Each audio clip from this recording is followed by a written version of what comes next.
Hello বন্ধুরা, আমি আবারও চলে এসেছি নতুন একটা ব্লগের সাথে। দেখো, তোমাদের এখন আমি গুড মর্নিং বলবো না গুড নাইট বলবো, আমি কিন্তু সেটা নিজেই এখনো বুঝে উঠতে পারছি না। কারণ আমি ভিডিওটা শুট করেছি দিনের বেলা আর এডিট করছি রাত্রিবেলা, আর পোস্টও হবে রাত্রিবেলাতে। যাই হোক, তোমাদের মনের মতন কোনো একটা কিছু ধরে নিও। এবার দেখবা আমার আর আমাদের পাপানের পাগলামিগুলো। আসলে পাপানের সাথে আমি একটা ভিডিও শুট করব, আর সেই জন্যই পাপানকে এতটা পরিমাণে আমাকে বোঝাতে হয়েছে আর মানাতে হয়েছে। এইটুকু ট্যাবলেট দেখলে কি হবে, তার অ্যাকশনটা কিন্তু ভীষণই বেশি। যেমন আমার দাদা ঠান্ডা, তার ছেলে কিন্তু তেমনই দুরন্ত। দেখো, এই ভিডিওটা করার জন্য ছেলেকে এতক্ষণ আমাকে বোঝাতে হয়েছে।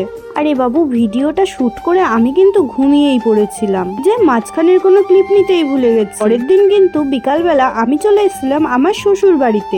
আসার সাথে সাথেই দেখো গান্ডে পিন্ডে কিভাবে খাওয়া শুরু করেছি। দিকে আবার দেখি সন্ধ্যাও লেগে গেছে। সকাল সন্ধ্যা মানেই তো চা আর চা। শ্বশুর আজকে বাজার থেকে আসার পথে অনেক রকমেরই চপ নিয়ে এসছে, তাই তো শ্বশুর শাশুড়ি আর আমি তিনজন মিলে এখন খাওয়া দাওয়া করবো। আরে দাঁড়াও, খাওয়া দাওয়া মানে আমি কিন্তু ভাত খাওয়ার কথা বলিনি, এই যে সন্ধ্যাবেলার চা পানি। আচ্ছা, তাহলে আজকের ভিডিওটা তোমাদের কেমন লাগলো?